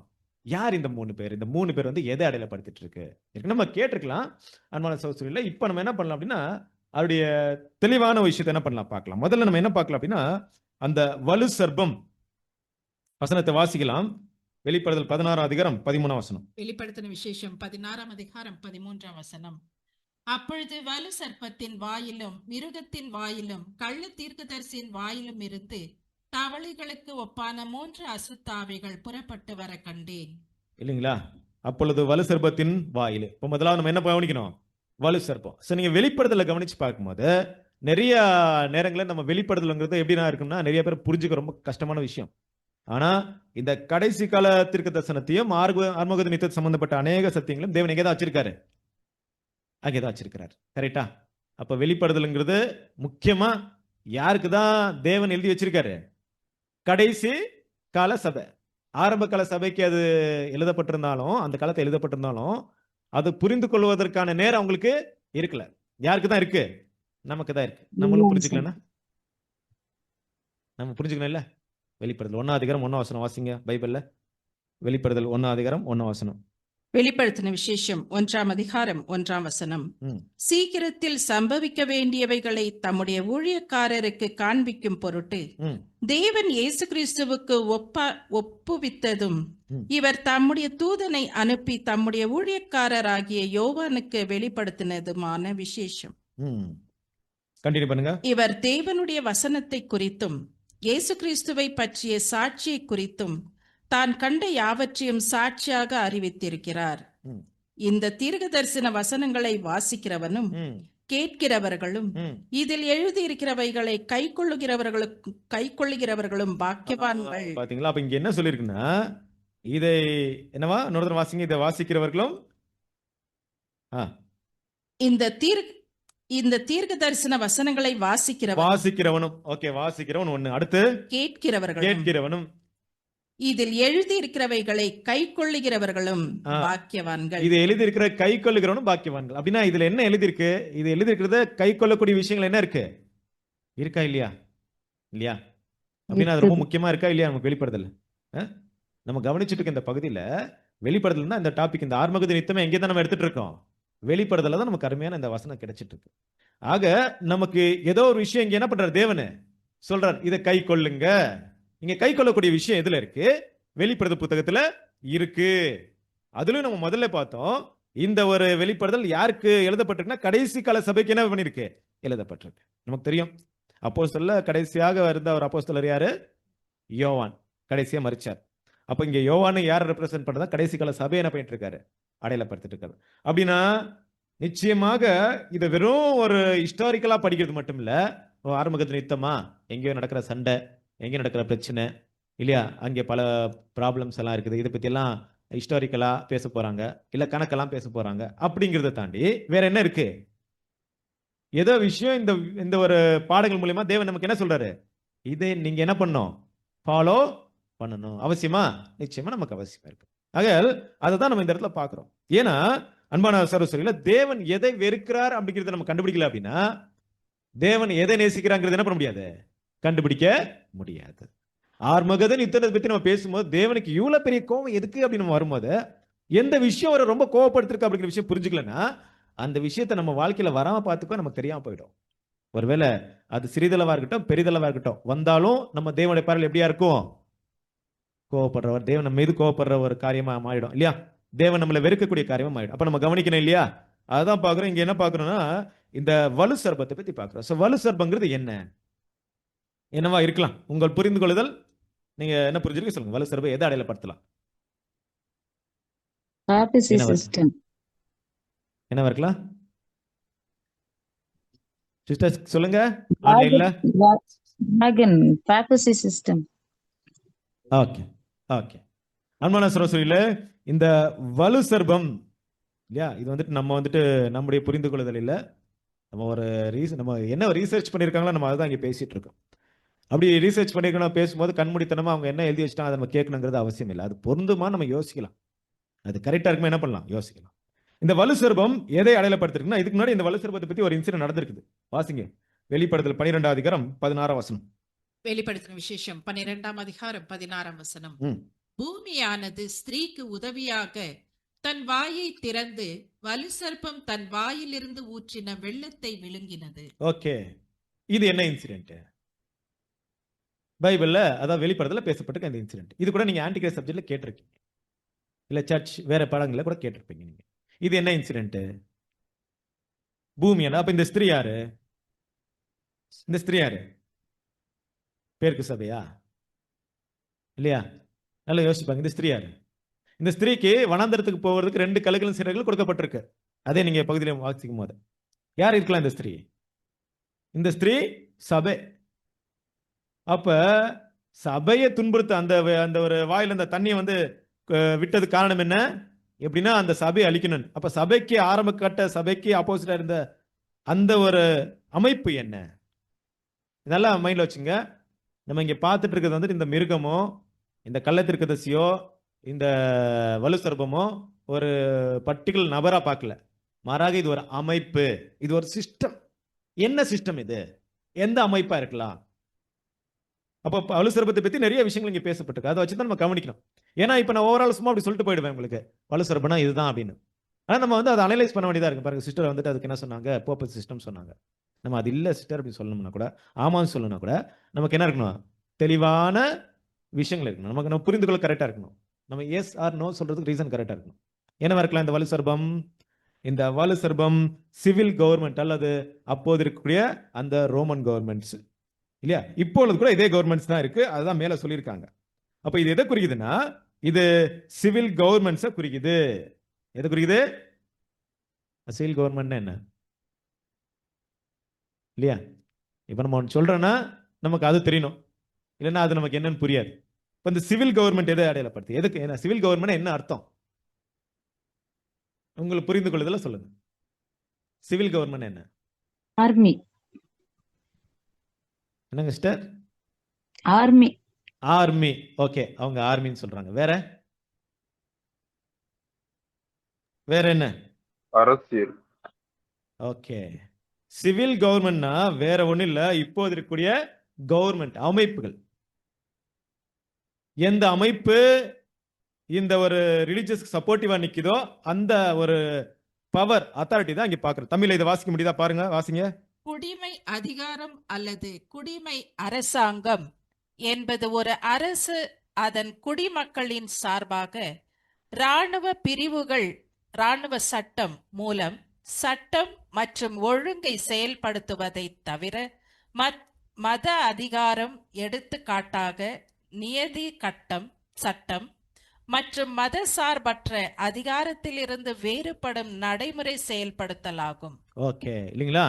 இப்போ இந்த இந்தியால வந்து ஒரு சிவில் கவர்மெண்ட் இருக்கு, இந்தியால கவர்மெண்ட் இருக்கு இல்லையா? இப்போ இந்தியன் கவர்மெண்ட் ரிலிஜியஸ்ல அது வந்து ரூல் பண்ணுதா இல்லையா? நல்லா கவனிச்சிட்டீங்களா? இந்தியன் கவர்மெண்ட் இப்ப இருக்கிற கவர்மெண்ட் டெமோக்ரஸி. நம்மள்ட்ட என்ன இருக்கு? டெமோக்ரஸி. டெமோக்ரஸி என்ன? மக்களால் உண்டாகிற ஆட்சி. 5 வருஷத்துக்கு ஒரு தடவை கவர்மெண்ட் மாறிடும். ஓட்டு போட்டு நம்ம தேர்ந்தெடுப்போம். யார் வேணும் வரலாம். சரி, வந்திருக்க இந்த அதிகாரம் படிச்சிருக்காங்க. அவங்களுக்கு ரிலிஜியஸ் மேல அவங்களுக்கு ரைட்ஸ் இருக்கு. அதாவது அவங்க நினைச்சா இந்தியால இந்த சட்டம் தான், இந்த ரிலிஜியஸ் தான் வரணும்,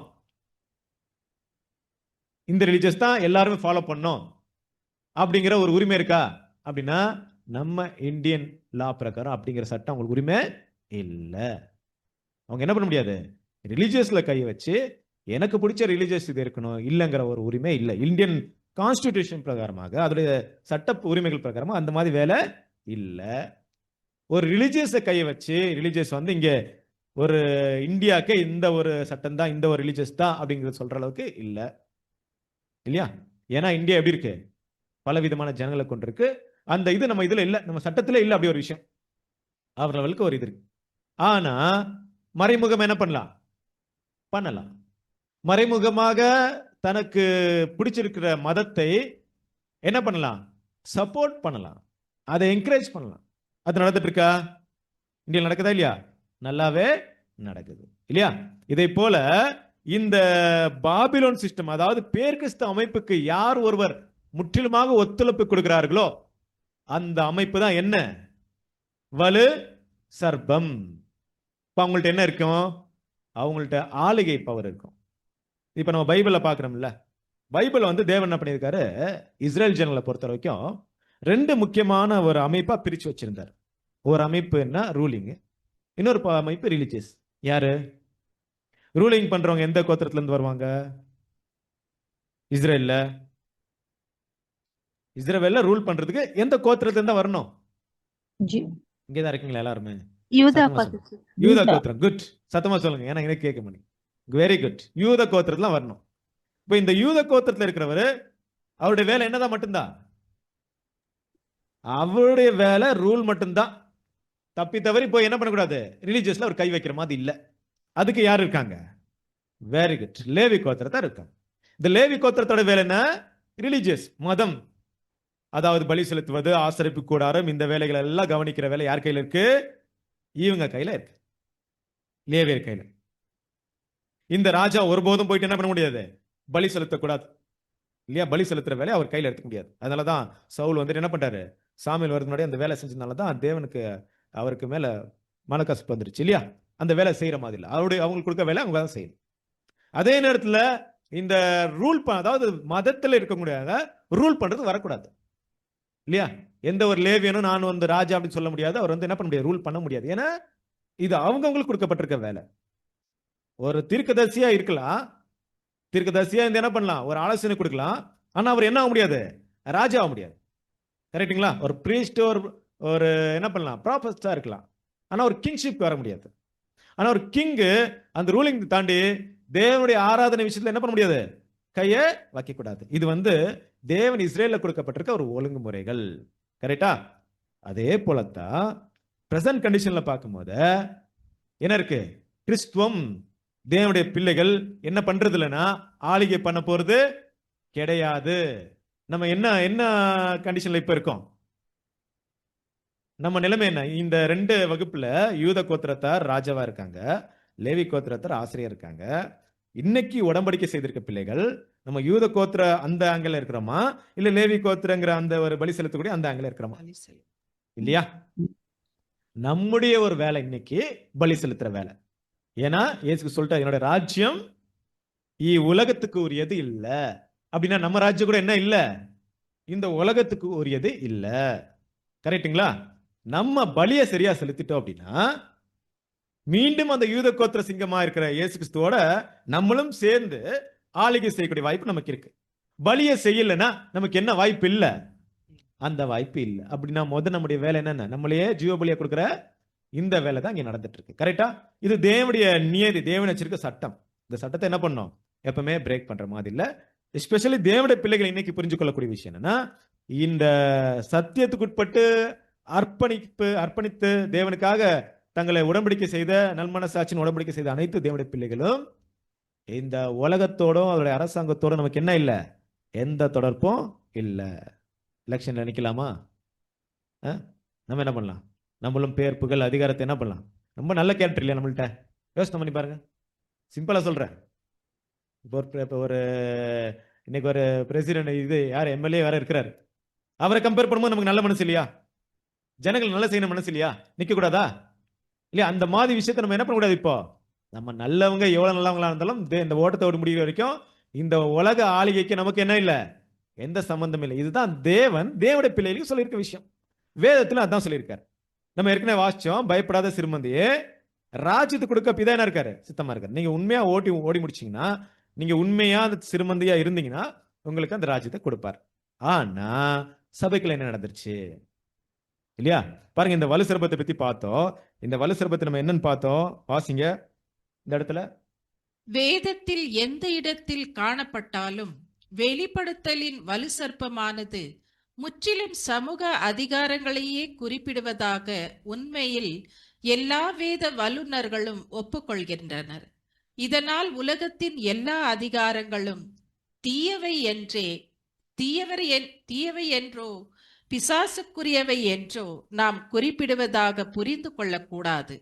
ஆனால் வலுசர்ப்பம் என்ற அடையாளத்தை சமூக அதிகாரங்களை குறிக்க பயன்படுத்துவதில் கர்த்தர் விருப்பமுள்ளவராய் இருக்கிறார். பாத்தீங்களா?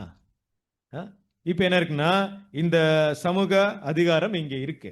நமக்கு தெரியும், இந்த பர்பஸ் சிஸ்டமுடைய பிகினிங் நமக்கு தெரியும். அது எப்ப ஆரம்பிச்சு எப்ப முடிஞ்சது அப்படிங்கிறது நமக்கு நல்லா நீங்க படிச்சிருக்கலாம். ஒருவேளை படிக்கலன்னா கூட அதை பத்தி நல்லா தெரிஞ்சுங்க தெளிவா. ஸோ பர்பஸ் சிஸ்டமுடைய ஆரம்பம். இப்ப இந்த சிவில் பவர் அப்படின்னு சொல்லக்கூடிய ரோமர் பவர் கர்த்தராகிய இயேசு கிறிஸ்து இந்த காலத்துல கூட என்ன இருக்கு இருந்திருக்கு. கரெக்டா? அன்னைக்கு இந்த பவர் மூலியமா தான் கர்த்தராகிய இயேசு கிறிஸ்து என்ன பண்ணிருக்காரு? சிலுவையில அறையப்பட்டிருக்கார். அப்ப இந்த ஒரு நம்ம தானியேல் 7 அதிகாரத்துல பார்த்த அந்த 4வது மிருகம் அதோட தொடர்ச்சி என்ன இருக்கு? இன்னும் அப்படியே இருக்கு. அந்த 4வது மிருகத்துடைய ஒரு மாறுபட்ட ரூபமாக தான் இந்த இடத்துல இந்த வலுசர்பம் என்ன இருக்கு? பேசப்பட்டு இருக்குது. அது ரொம்ப நல்லா தெளிவா புரிஞ்சுக்கணும் இல்லையா? அவர் சிவில் பவரா இருக்கு. பட் அன்னைக்குல இருந்து அது கண்டினியூ ஆயிட்டு இருக்கு. எப்படி கண்டினியூ ஆயிட்டு இருக்கு? இயேசு கிறிஸ்து காலத்துல ரோம் ராஜ்யம் சிலுவையில இயேசு கிறிஸ்து அடிச்சாங்க. இன்னைக்கு இருக்க ரோம் ராஜ்யம் இருக்கா? என்ன வழியில இருக்கு? என்ன ஆங்கிள் இருக்கு? ரோம் ராஜ்யம் கரெக்ட் ஒரு பக்கம். நான் கவர்மெண்ட் பத்தி பேசிட்டு இருக்கேன், ரிலீஜியஸ்க்கு வரல. இந்த கவர்மெண்ட் பவர் எப்படி இருக்கு? அவருடைய பவர் இருக்கா இன்னைக்கு வரைக்கும்? இன்னைக்கு வரைக்கும் இருக்கிற யூரோப்பியன் கண்ட்ரிஸ் எல்லாம் எதை பேஸ் பண்ணி தான் இருக்கு?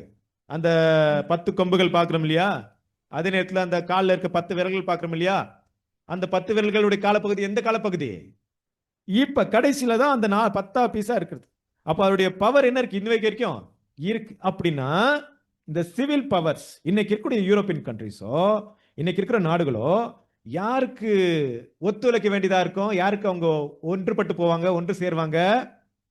அடுத்து வரக்கூடிய பகுதி இல்லையா? இப்ப இதுதான் சிவில் பவர்னு சொல்லிட்டு இருக்கோம். இன்னைக்கு இருக்கக்கூடிய வல்லரசுல ரொம்ப டாப்ல இருக்குது. நம்ம வல்லரசு நாடுகள்ல ரொம்ப டாப்பான வல்லரசு நாடு எது? யுஎஸ்ஏ. யுஎஸ் எங்க இருந்து உருவாக்கப்பட்டது? யுஎஸ்ங்கிறது எங்க உருவாக்கப்பட்டது? யுஎஸ்ங்கிறது தனி நாடா? அந்த நாடு எப்ப இருந்துச்சு? எப்ப ஆரம்பிச்சது? இயேசு கிறிஸ்து காலத்துல அமெரிக்கா இருந்துச்சா? இல்ல. எப்ப ஆரம்பிச்சது தெரியும் இல்லையா? அது ஒரு இடத்தை கண்டுபிடிச்சு கப்பல் வழியா போய் வாஸ்கோடி காமா, அமெரிக்கா வெஸ்புச்சி இவங்கெல்லாம் அந்த இடத்தை கண்டுபிடிச்சு யூரோப்பியன் சிவிலைசேஷன்ஸ் போய் அங்கே குடியிருந்தது தான் அமெரிக்கா இல்லையா? அதுல இந்த ஜார்ஜ் வாஷிங்டன் அவங்களாம் சண்டை போட்டு அவங்களுக்கு ஒரு குடியுரிமை வாங்கி நாடு கொடுத்துருக்காங்க. அங்க இருக்கிற சிவிலைசேஷன்லாம் யாரு? அங்க இருக்கிறவங்க எல்லாம் யாருன்னா யூரோப்பியன்ஸ் தான். ஆக இந்த பவர் எல்லாம் எங்க ஸ்ப்ரெட்டா இருக்குது?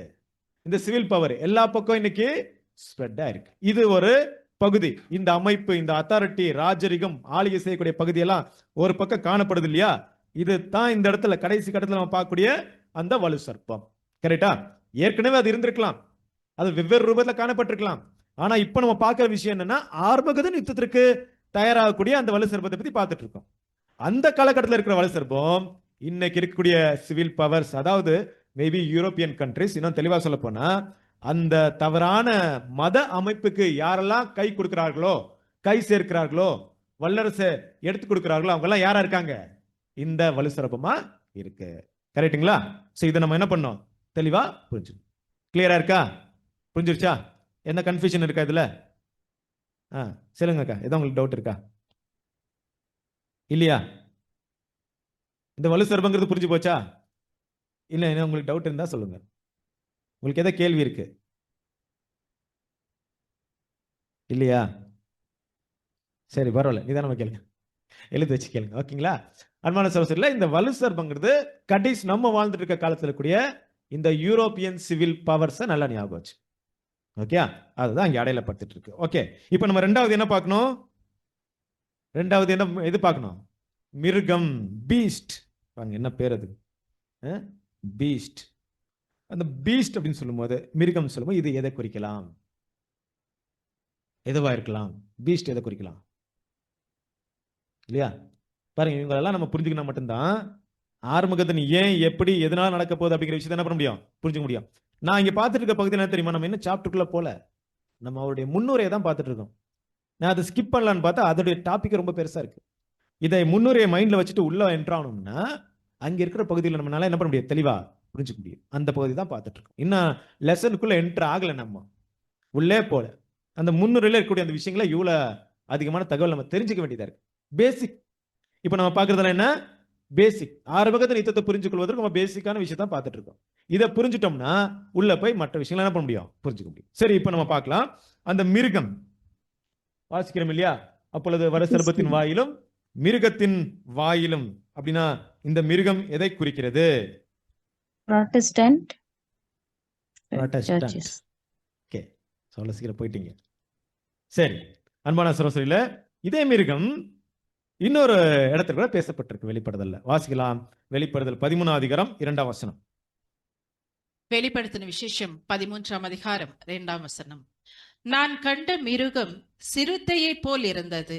அதன் கால்கள் கரடியின் கால்களைப் போலவும் அதன் வாய் சிங்கத்தின் வாயைப் போலவும் இருந்தன. வலுசர்ப்பமானது தன் பலத்தையும் தன் சிங்காசனத்தையும் மிகுந்த அதிகாரத்தையும் அதற்கு கொடுத்தது. பாத்தீங்களா? இப்ப இந்த மிருகத்தை வச்சு நம்ம 16ஆம் அதிகாரத்துல பேசப்பட்டிருக்கிற 16ஆம் அதிகாரம் அந்த வசனத்து கூட ஒரு தடவை வாசிச்சுங்க. 16ஆம் அதிகாரம் 13ஆம் வசனம்.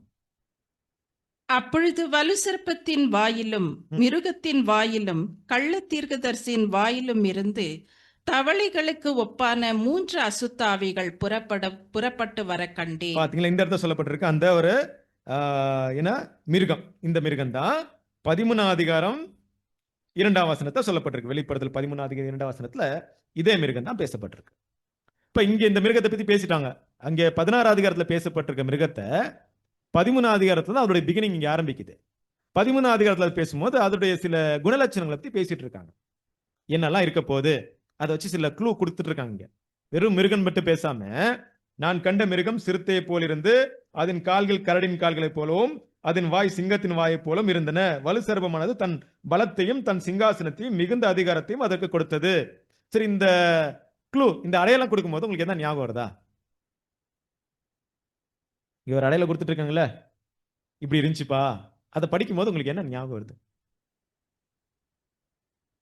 ஓகே, இருக்கட்டும். அங்க என்ன நீங்க சொல்ற பாயிண்ட் கரெக்ட் தான். என்ன சொல்ல வரேன்னா, இந்த மிருகம் எப்படி இருந்துச்சுன்னு எக்ஸ்பிளைன் பண்ற அந்த ஒரு ஆங்கிள் படிக்கும் போது உங்களுக்கு வேற ஏதாச்சும் ஞாபகம் வருதா?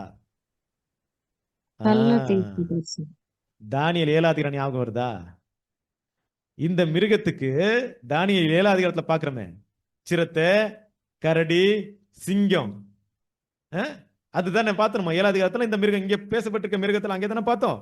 அதே ஒரு விஷயங்கள் இங்க பேசிட்டு இருக்காங்களா? அதோடைய சில பார்ட்ஸ் வந்து இதுட்ட இருக்குன்னு சொல்றாங்க. கரெக்டா? அதோடைய சில அவயங்கள் இதுட்ட இருக்கு. நான் கண்ட மிருகம் சிறுத்தை போல இருந்தது. பார்க்க எப்படி இருக்கு? சிறுத்தை போல இருக்கு. அதன் கால்கள் கரடின் கால்களை போல இருந்தது. அப்படின்னு என்ன இருக்கு? அது வந்துட்டு இந்த சிறுத்தை வந்து எதை பார்த்தோம் நம்ம வந்துட்டு 7ஆம் அதிகாரத்துல? கிரேக் ராஜ்யம். கரெக்டா? அப்படின்னா கிரேக்க ராஜ்யம் ஒரு விஷயத்துக்கு பேர் போனதா இருந்தது. எது? அறிவுக்கு, நாலேஜ் இல்லையா? அப்போஸ்தலன் பவுல் கூட சொல்றாருல, யூதர்கள் அடையாளத்தை தேடுகிறார்கள், கிரேக்கர் அறிவை தேடுகிறார்கள் சொல்றோம் இல்ல. நாலேஜுக்கு வந்து பேர் பெற்றது அலெக்சாண்ட்ரியா பட்டணம், இந்த மாதிரி எல்லாம் பார்க்கும்போது அந்த நாலேஜுக்கு பேர் பெற்றது எதுன்னு பார்க்கும்போது அந்த கிரேக்க ராஜ்யம் ஒரு பகுதி. ரெண்டாவது நம்ம என்ன பார்க்கிறோம்? அதன் கால்கள் கரடிகளை போல இருந்தது. கரடினா எந்த ராஜ்யத்தை பார்த்தோம்? மேத பர்ஷியா பார்த்தோம். சோ மேத பர்ஷியா என்ன இருந்தது? மேத பர்ஷியா அது முடிவெடுத்துருச்சுன்னா விடாபிடியா அதை செய்து முடிக்கணுங்கிற ஒரு இலக்கு இல்லையா? முடிச்சே முடிப்பேன். அப்படிதான் மகா பாபிலோன் என்ன பண்ணாங்க? சைரஸ் ராஜா முடியாத விட்டுட்டு போல, கேப்சர் பண்ணி என்ன பண்ணார்? பிடிச்சிட்டார். கரெக்டா? அந்த புடி அப்படிங்கிறத பார்க்க. அடுத்து சிங்கம். பாபிலோன் என்ன இந்த சிங்கத்திட்ட ஒரு ஸ்பெஷாலிட்டி? நேபுகாத்நேச்சர் ராஜாட்ட ஒரு நல்ல ஸ்பெஷல் கேரக்டர் இருந்துச்சு. தேவன் வெறுக்கிற ஒரு கேரக்டரா இருந்துச்சு. பிரைட். குட். கரெக்டா? அந்த பிரைட் என்ன இருக்கணும்? இங்க இருக்கணும். அதாவது நான் தான், என்ன வந்து அடிக்க யாருமே முடியாது, என்னுடைய பவருக்கு முன்னாடி நீங்க எல்லாம் ஒண்ணுமே இல்லை அப்படிங்கிற எண்ணெல்லாம் இருக்கணும். இதெல்லாம் கலந்த ஒரு விஷயமா இங்க ஒரு மிருகம் என்ன ஆகுது? காணப்படுது. கரெக்டா? இந்த மிருகம் வேற எந்த மிருகம் இல்லை. நம்ம பார்த்த அந்த 4வது மிருகம் இருந்துச்சு இல்லையா? அதோடைய ஒரு சாயல் தான் இது இல்லையா? அந்த எல்லா ராஜ்யனுடைய கேரக்டரும் எங்கேதான் இருக்கு? இந்த மிருகத்திட்ட இருக்கு. சோ இந்த மிருகம் எதை அடையாளப்படுத்தலாம்? வாசிங்க. வெளிப்படுத்தின விசேஷம் 16ஆம் அதிகாரம் 3ஆம் வசனம். அதே மிருகமானது வெளிப்படுத்தின விசேஷம் 13ஆம் அதிகாரம் 2லும் குறிப்பிடப்பட்டிருக்கிறது. இது சிறுத்தையை போன்று விவரிக்கப்பட்டிருக்கிறது.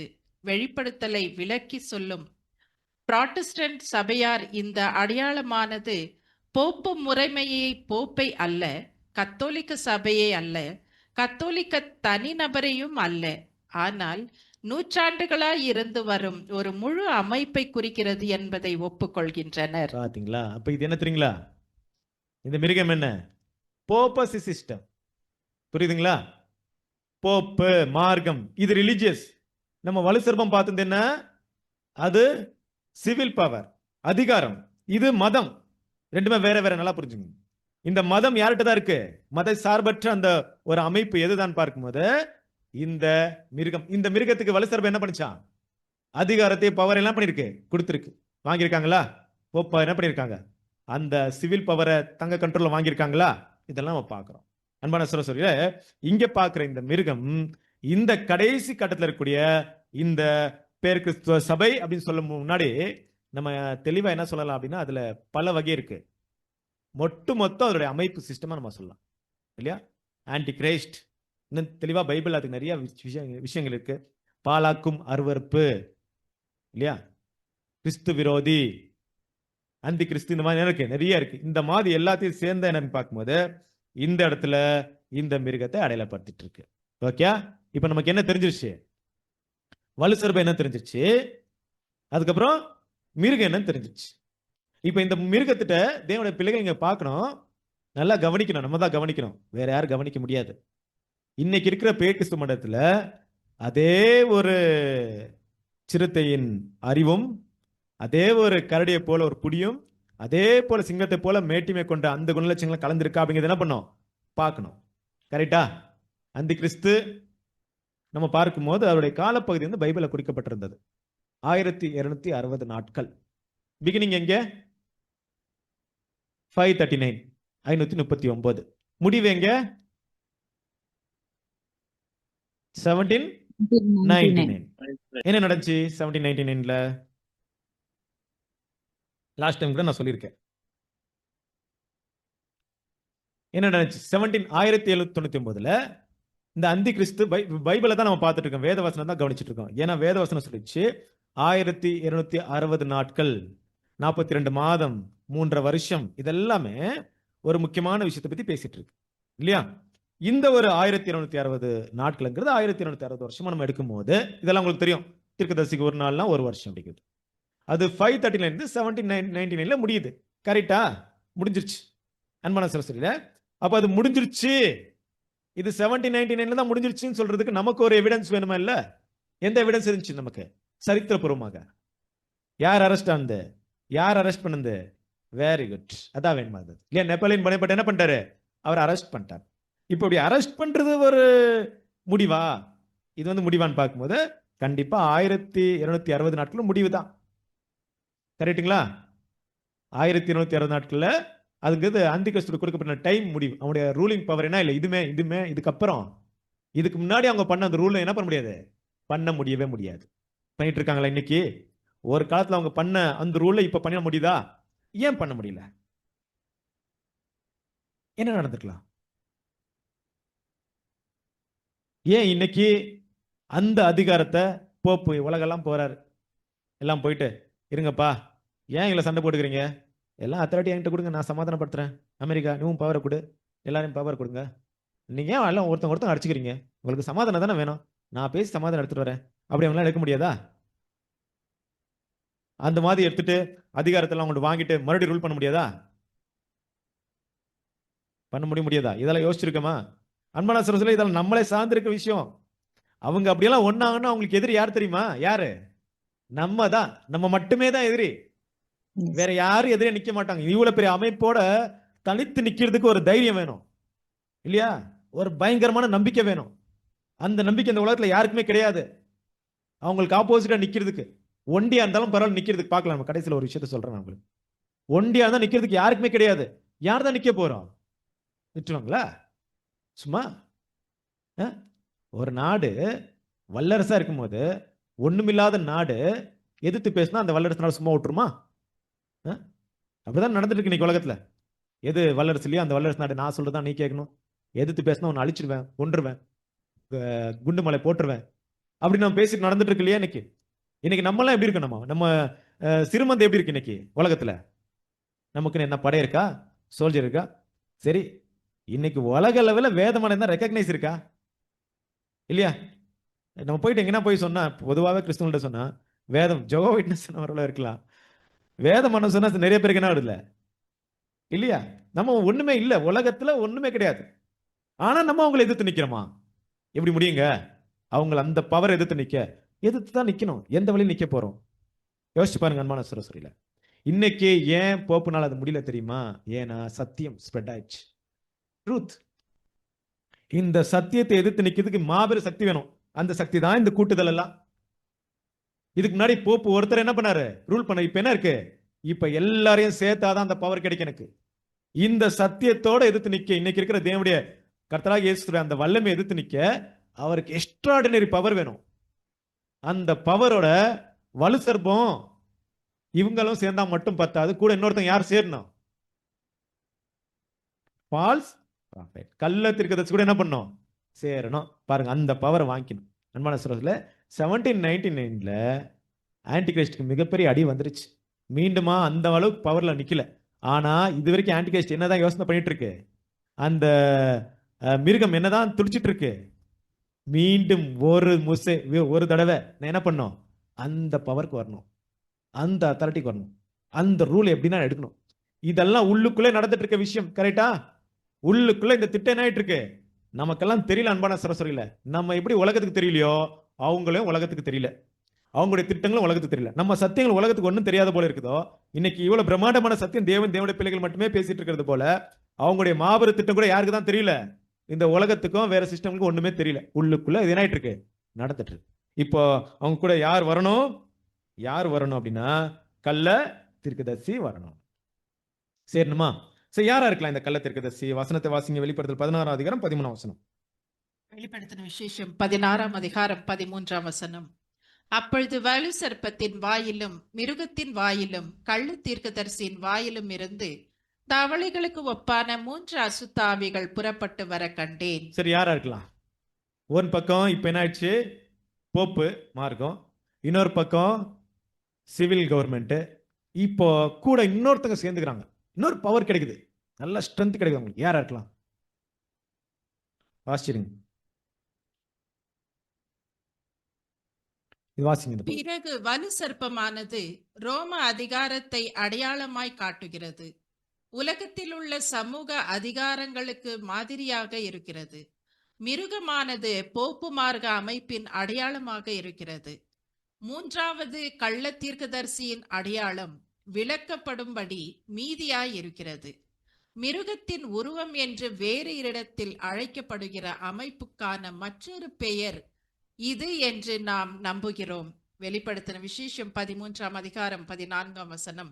வேத வசனத்தின்படி இந்த உருவம் மிருகத்துக்கு மிக சரியான வர்ணனை கள்ள தீர்க்கதரிசி அல்லது மிருகத்தின் உருவம் என்பது புராட்டஸ்டன்ட் சபைகளின் கூட்டமைப்பு என்பதை நாம் புரிந்து கொள்கிறோம். ஓகேங்களா?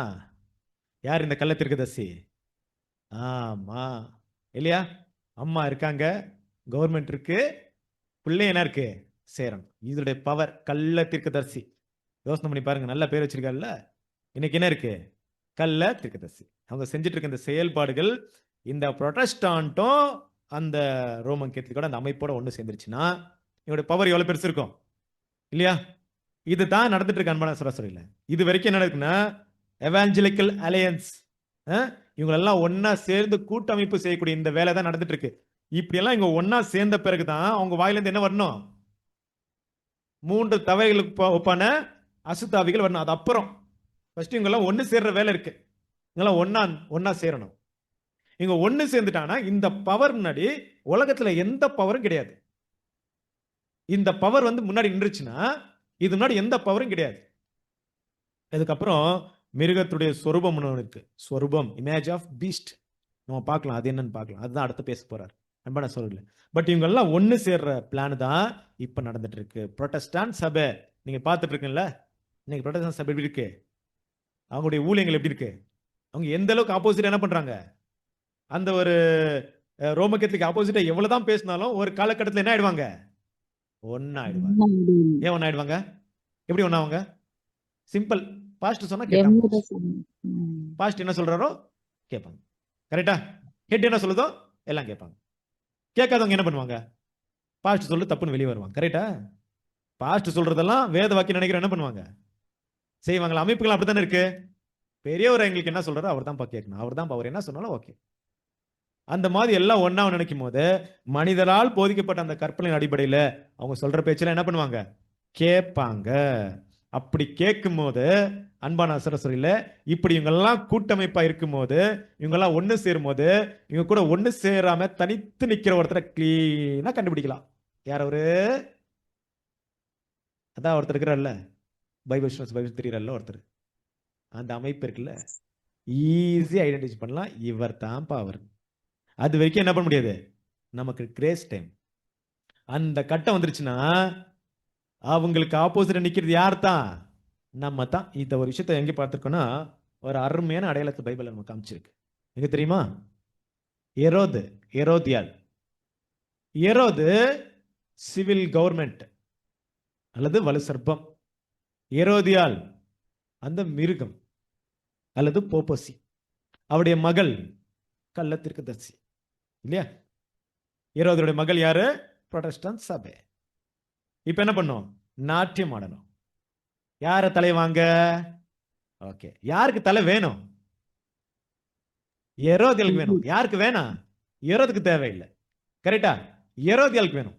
நம்ம இந்த அமைப்புகளுக்கு ஆப்போசிட் நிக்கிறது யாரு? நம்ம தான். அது யாருக்கு நல்லா தெரியும்?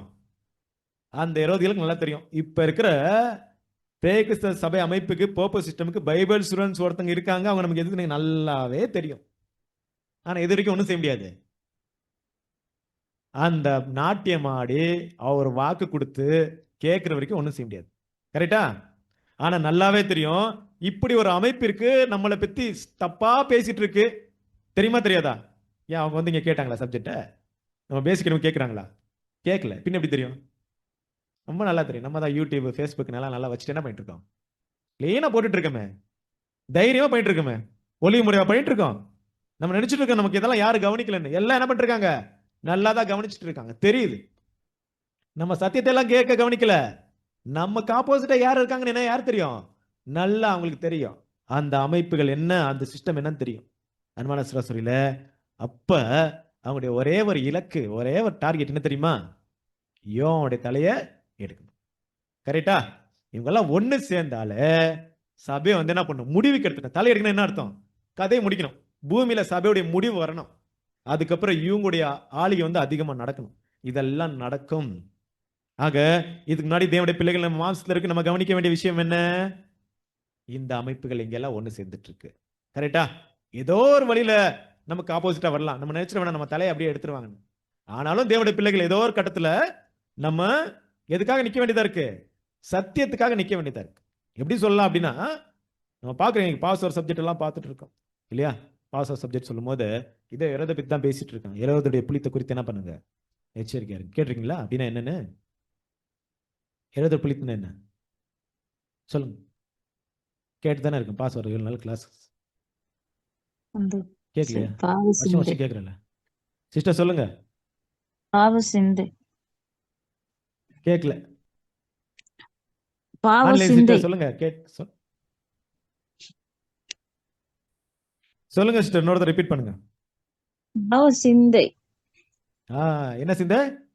பாவ சிந்தை. பாத்தீங்களா? அன்பான சரஸ்வரியில இதெல்லாம் இங்கதான் நமக்கு இருக்கு. நம்ம நினைச்சிட்டு இருக்கோம் பாஸ் ஒரு கிளாஸ்னா பாஸ் ஒரு டைம் வரும்போது வெறும் பாஸ் ஒரு சப்ஜெக்ட் தான் நான் கேட்குவேன், வேற எதுவும் கேட்க மாட்டேன். அது மட்டும் கேட்கலன்னா அவ்வளவுதான். நான் வந்துட்டு அந்த பாத்திரத்தை எடுக்க என்னால முடியாது. ஏங்க அன்பான சரஸ்வரியில புளிப்புங்கிற தேவன் பல வழியில காமிச்சிட்டு இருக்காரு. நம்ம அது புரிந்து கொள்ள தான் இருக்கு. வெறும் பாஸ் ஒரு சப்ஜெக்ட்லாம் ப்ரிப்பரேஷன் இல்லை. நினைச்சிட தப்பா நினைக்க வேண்டாம். நான் உண்மையில சொல்றேன், பாஸ் ஒரு சப்ஜெக்ட் உங்க ப்ரிப்பரேஷன் கிடையவே கிடையாது இல்லையா? அதை கேட்கறதுனால நீங்க வந்து ப்ரிப்பரேஷன் இல்லை. அதனுடைய அடையாளம் வந்துட்டு ஒரு மாற்றம். நீங்க எதுக்கு அந்த பாத்திரத்துல கை வைக்க போற விஷயம் வந்து ஒரு ஒரு சிம்பிள். அது ஒரு அடையாளம் ஒண்ணுமே கிடையாது. நீங்க கை வைக்கும் போது ஒண்ணு நடக்க போறது கிடையாது. அந்த வாழ்க்கையை வாழ்ந்தா மட்டும் தான் அந்த கை வைக்கிறதுக்கு அர்த்தம். அவ்வளவுதான். அது பல கோணத்துல தேவன் நம்மள்ட்ட பேசிட்டு இருக்காரு. கரெக்டா? அது மட்டும் இல்ல, நமக்கு தெரியும் கர்த்தராகிய இயேசு கிறிஸ்து சிலுவையில அவருடைய பாடியில ரொம்ப பாடுபட்ட அவயங்கள் எது? தலை, கை, முதுல அடிச்சாங்களா? கடைசி எது பாடுபட்டது? இருதயம். கடைசி அடிபட்ட அங்க எது? இருதயம். பாதம். Heart. கரெக்டா? பாத அங்கங்களுக்கு அதே மாதிரி கஷ்டம் இருக்கு. கரெக்டா? இனிமேல் பாதங்களாம் இருக்கிறோம்னா நமக்கு எதிரிகளை யார் இருக்க போறாங்க? இந்த பேர் கிறிஸ்துவ அமைப்புகள் நமக்கு இருக்க போறாங்க. மிகப்பெரிய வழியில நமக்கு ஆப்போசிஷனா வருவாங்க. தேவனுடைய கிருபையின் காலங்கள் இருக்கு. நினைச்சுங்க. எப்படி கர்த்தராகிய இயேசுவுடைய அந்த அவயங்கள்ல பாதங்கள் ஆணி அடிக்கப்பட்டதோ, நமக்கும் கஷ்டங்கள் என்ன இருக்கு? இருக்க போகிறது. அதை நம்ம மைண்ட்ல வச்சுக்கலாம். அதுக்கான ப்ரிப்பேர் பண்ணலாம். ஆனால் என்ன நடந்தாலும் நம்ம கவலைப்பட தேவையில்லை. நம்ம பார்த்தோம் இல்லையா? அந்த வலு சர்பத்துல தண்ணியை வந்து விடும்போது கூட அந்த ஸ்திரீ என்னாச்சு? வனாந்திரத்துக்கு போவதற்கு பெரும் கல்லுகள் 2 சிறைகள் கொடுக்கப்பட்டது. என்னங்க அந்த 2 சிறைகள்? என்ன படிச்சிருக்கணுமா? தேவனுடைய பைபிள், சத்தியவேத, பழைய ஏற்பாடு, புதிய ஏற்பாடு. தேவனுடைய Yes. சத்தியத்தை சார்ந்து கொண்டிருக்கிற நமக்கு எந்த எதிரிகள் வந்தாலும் நம்ம பட்சத்தில் யார் இருக்க போகிறார்? தேவன் நம் பட்சத்தில் இருந்தால் நமக்கு எதிராக நிற்பவன் யார்? அதுதான் நம்முடைய டெஸ்ட். சோ கடைசியா நம்ம அந்த டெஸ்ட் நமக்கு இருக்க போகுது. ஆகையால் அன்பான சொல்ல இதோட இந்த பாடத்தை நான் இங்கே நிக்க வைக்கிறேன்.